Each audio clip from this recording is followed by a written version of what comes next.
Welcome to Love Supreme. This is Quillen. Let's all take a deep breath in and breathe out long.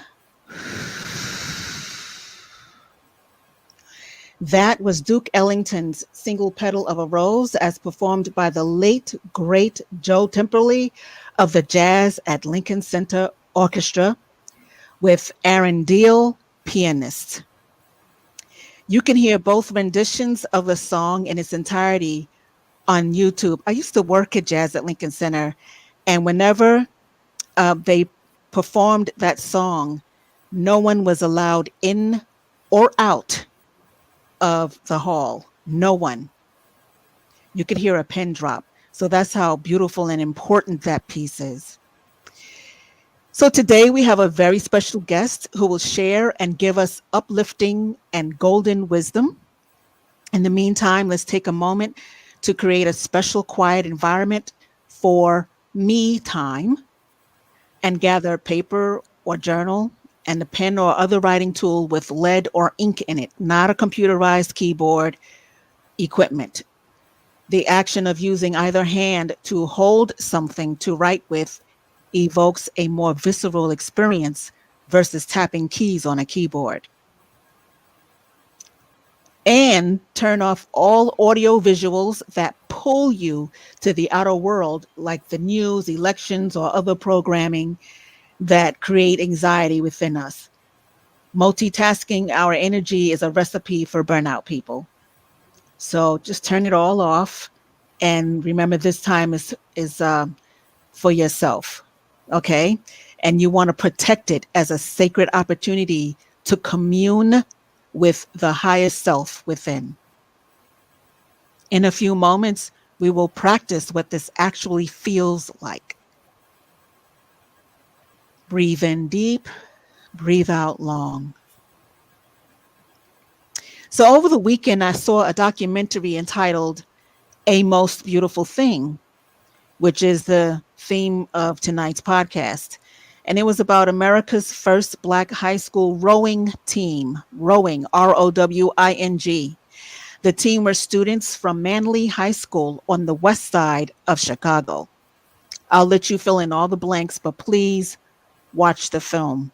One of the most compelling scenes for me is near the end of the film, where there's an exquisite aerial shot of the team rowing rhythmically on the still greenish blue water. It reminded me of a strong, steady spine, and the oars were, I guess, like pedicles, pedicles, the little bones that stick out from the side of the human spine. And one of the rowers had mentioned that the boat crashed into a wall during their very first competition. And I thought, but the spine never broke. And they kept paddling and rowing until they won a silver medal. America, we've gone through so much at one time, all at one time in this chapter, Nightmare 2020. Every level of our being, psychic, mental, physical, and spiritual, was thrown into overdrive. This year wasn't a year. It was and seems to continue to be a long nightmare. But we're still rowing and paddling. And that's when you know you're a rough rider. That's when you know you're a rough rider. Just like the brothers in the film, A Most Beautiful Thing. Right now, let's take a more formal sitting posture than we did last week. And we're going to practice our posture and take a few breaths in and out.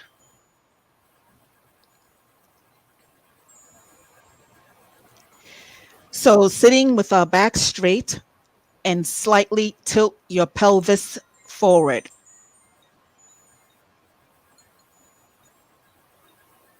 And relax your shoulders as you're tilting your pelvis forward. So as you're sitting, concentrate.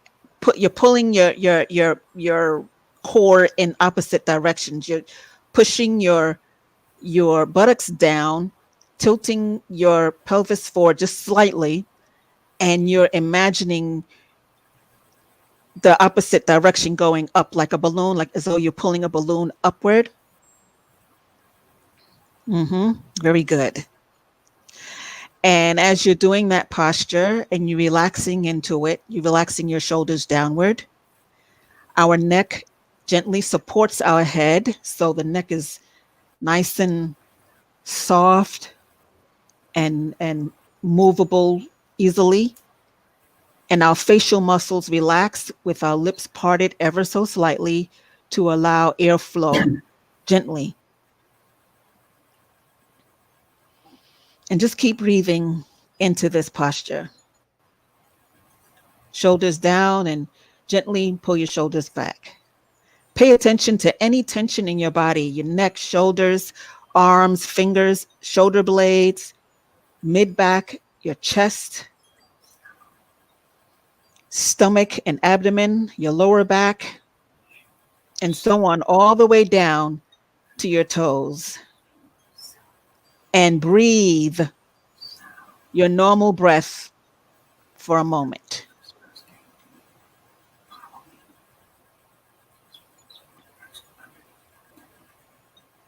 Miss Banks, are you there? We can hear you. Yes. Yeah. I hear you whispering. Miss Banks, we have a very special guest. Miss Banks is going to join us soon. So she was whispering her notes. Now, with your eyes open or closed, slowly breathe in as deep as you can.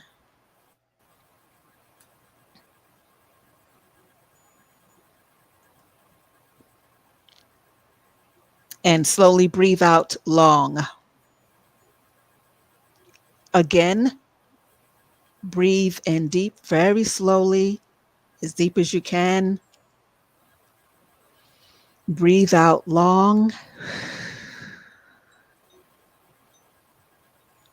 This time, when you breathe in, we're going to focus on our spine and tune into the electrical current pulsating up and down and all around our spine and back, because our spine is what holds everything else together. It's our foundation.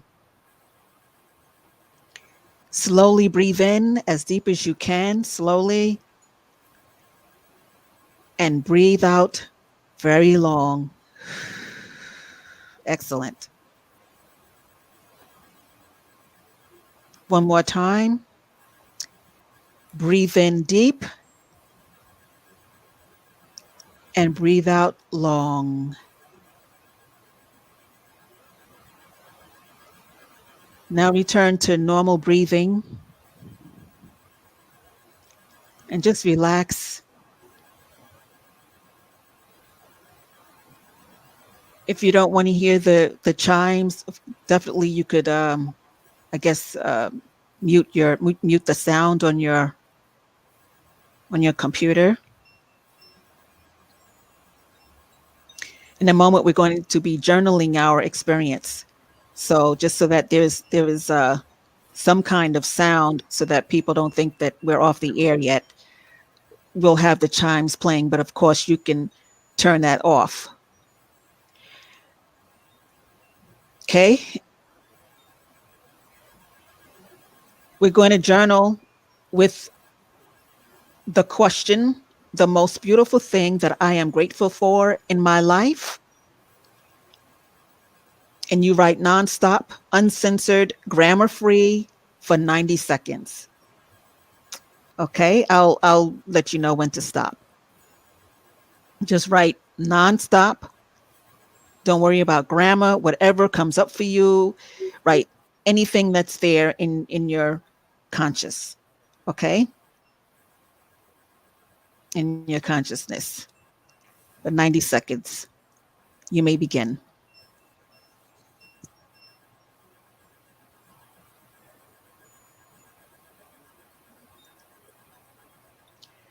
if anyone is joining us right now, we're journaling. We did our meditation piece, and we're continuing with our journaling.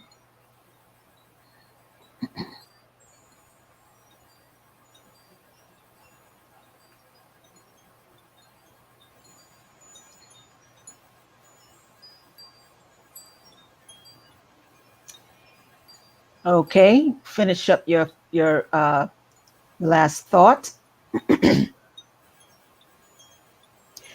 and take a moment to read your expression, and read without judgment. Don't worry about spelling and grammar.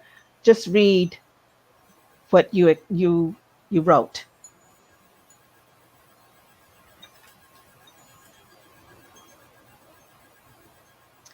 And if anyone would like to share their reflection with us, you're more than welcome to do that by sending in comments.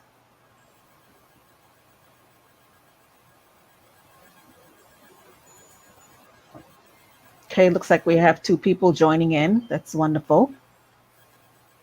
So right now we're just writing. We were writing in our journal, and just and now the floor is open to send in comments about your experience so far. I don't know when you were able to, how much of the podcast you caught, but whatever you're feeling right now, you're more than welcome to comment, and we'll read it.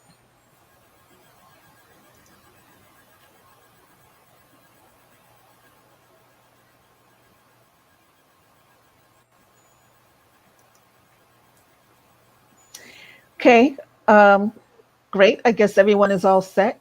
I'll go ahead and introduce our very, very special guest. Her name is Ms. Velma Banks. She is a Master of Social Work. Ms. Banks is my mentor and friend, and for many years, I worked with her on projects sponsored by her business, Banks Enterprise. I especially enjoyed being a part of the 2018 Global Citizen Tribute to Nelson Mandela in New York City. And we held our event at the world-renowned National Black Theater in Harlem. Ms. Banks is what I call a golden citizen versus an elder, because nowadays people don't seem to be respecting elders. So, but if we call them perhaps golden people, our golden people in our communities, it would change the behavior.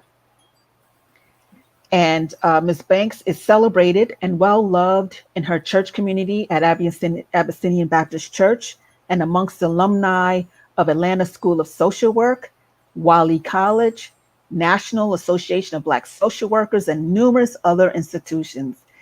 Ms. Banks is a cultural pundit and survivor of historic wars, climate disasters, human contagion. So she's definitely a rough rider of our time, and especially for God. Ms. Banks will share her wisdom in the context of today's challenges, and then she'll hang out with us for a short Q&A session. If anyone has any questions, you ask it through the comments. And so I'm going to ask Ms. Banks, how you doing? Oh, I'm divinely blessed, divinely blessed. And so I want to ask you, how did you stay well and in great spirit during this whole crisis? There's a way to do that, and it says this: there's a sound of the genuine inside of us. And when we search for that sound and we listen, then we can understand more about what it is to keep our minds stayed on the best of us. And if we don't listen to that sound that's inside of us, then something can happen that we wouldn't ever desire. And the person who first introduced those 2 words, the sound of the genuine, is one of the most well-known thinkers that I know of. And his name is Dr. Howard Thurman. And Dr. Thurman was a speaker at Atlanta University at my graduation. I didn't know much about him at the time, Mm-hmm. but I learned later that he was so special. And when he said these words, there's something inside of each of us that listens and waits for the sound of the genuine. And if you Amen. don't wait and listen, your arms might wither. I said, boy, that's kind of rough. Your arms might wither if you don't listen to that sound and wait for it. So how do I get through it? Daily, I'm listening and waiting to make sure that I get the right sound, because I really don't want anything to happen that I didn't declare. So Amen. I started a journey, and I began to understand more about ageless wisdom, which was kind of the key part of understanding more about what's happening in the bigger world. So I declared that I'm going to start Velma's journey, and I did. I started attending a session with a wise woman. And when I finished, I declared I'm going to have a graduation just for me. And I moved from my bedroom to the living room and had people waiting for me to come out to discover myself, because I was now learning more about that deep part of me. I even had a soloist, and she was singing The Impossible Dream, or Wow. This Is My Story. And I said, okay, I know other people could learn about themselves through a journey. So I introduced a series of classes for 6 months. And it was 3 categories. And first, which is what I did, was to think it. What am I thinking that disturbs me? What do I need to give up? After we processed that series, we then had to do it. Whatever we had given up and didn't want, we had to do it. Mhm. Okay, several months, but then we concluded with being it. And we had a shorter time. We had a graduation and a celebration, because these were adults who came to learn about discovery. I was so pleased that I knew we needed to have a self-discovery research center. So it was called the Master Self, a Mhm. journey in human growth and evolution. And I want those who are listening to know that you start that journey. You start writing down. That's what I did. I have journals that go back in time. And as Quinlan just said, I am not new to the game. I am Mhm. what is called a social work pioneer. And to be a pioneer, you have to go up against that segment that says the Negro to Black conversion. You have to go through the um, blackouts. You got Mhm. to be waiting for the elevator to come, and don't get on because at that moment it stops. There's Mhm. so much to be attuned to. And even now, with this major crisis, with the illness, the sickness, and confusion, you have to always know that there's a way to keep our backs against the wall. And I Mhm. must say that Dr. Thurman used a very fine scripture that was Psalms 139. And it says, wherever you are, you're protected. If you go high, low, or wide, you've always got something to hold you up. So the Amen. sound of the genuine that we can keep listening for, because in the morning when I rise, I want to have joy, I want to have peace, and I want to have praise and thanksgiving, so that the next hour I can be walking by faith and not by sight. So it's just a pleasure to keep growing and learning how best to walk by faith and not by sight, and keep searching. And I will be searching until I close my eyes, because there's so much to learn, not only Mhm. about myself, but those I love. So I'm hopeful that that was some response to how I made it through and how I will keep on walking. That was superb, I thought. Um, Anyone else?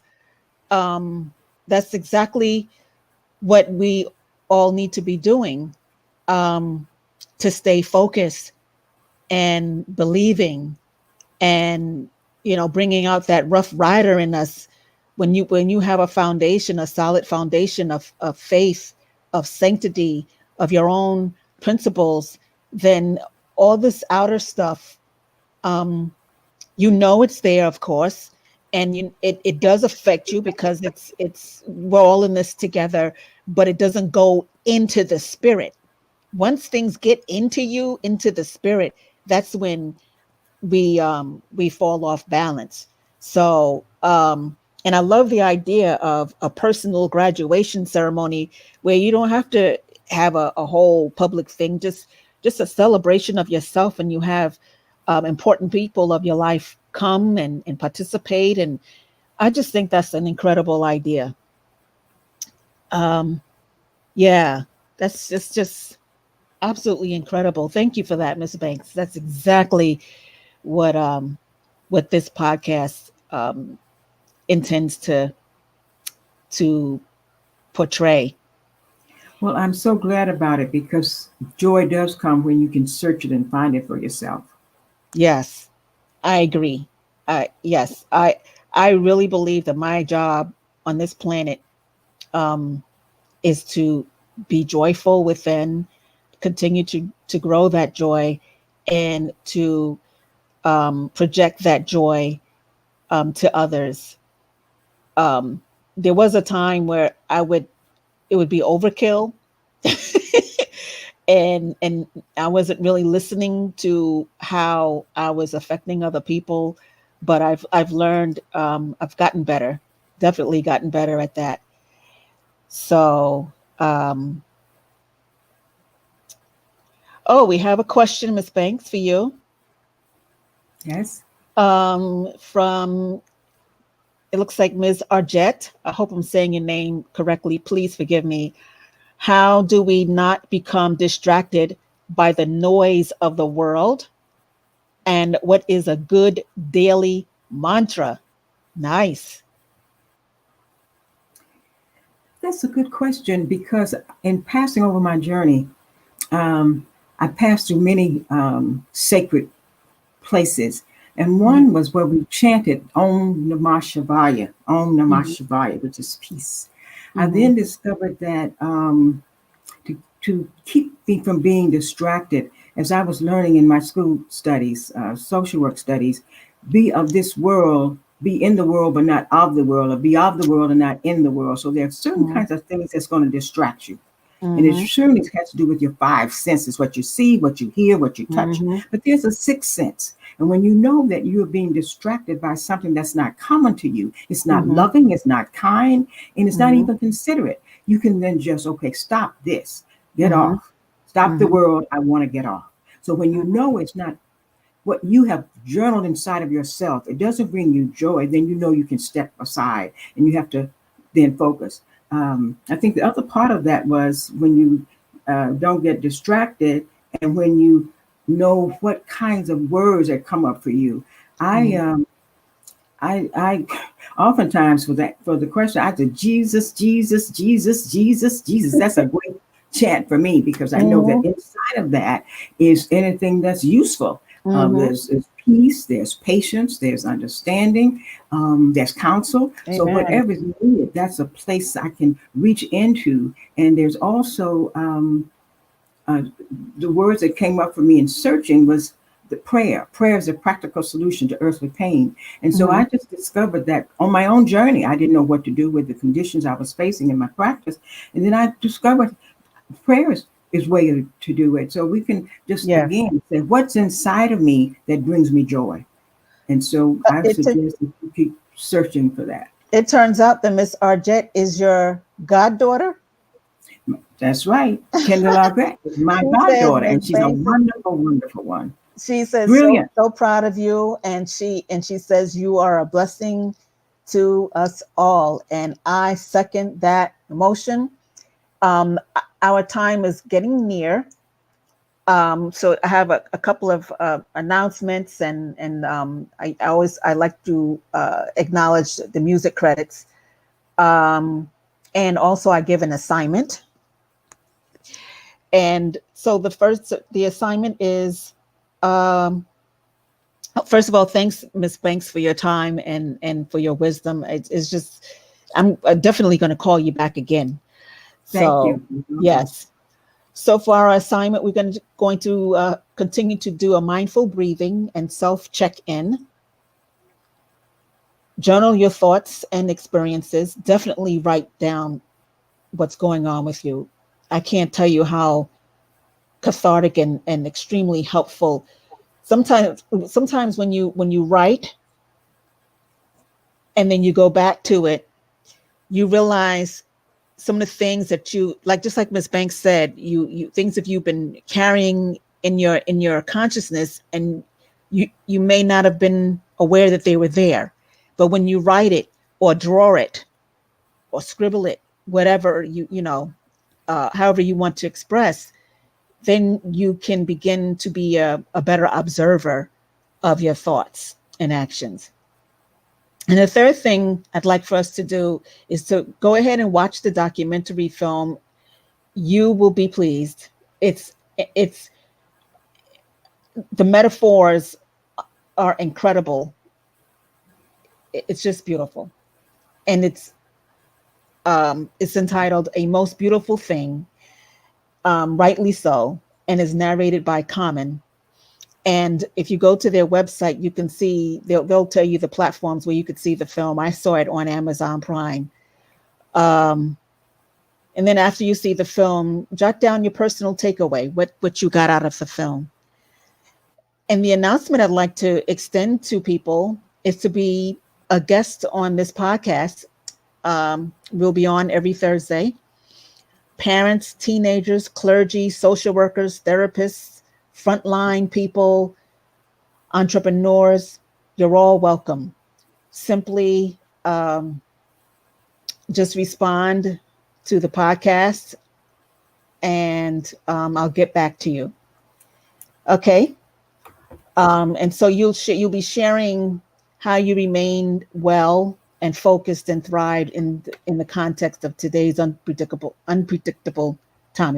I'm getting tongue-tied all of a sudden. And we're going to play music that will take us out. It's entitled Blow Your Horn by Lord Itil Productions. And the music credits, again, Single Petal of a Rose, as performed by the late, great Joe Timperley of the Jazz at Lincoln Center Orchestra. Again, written by the one and only Duke Ellington. And that was written in the 1950s. America, pay attention, be well, love fearlessly, thrive. Pay attention, be well, love fearlessly, and thrive. Peace.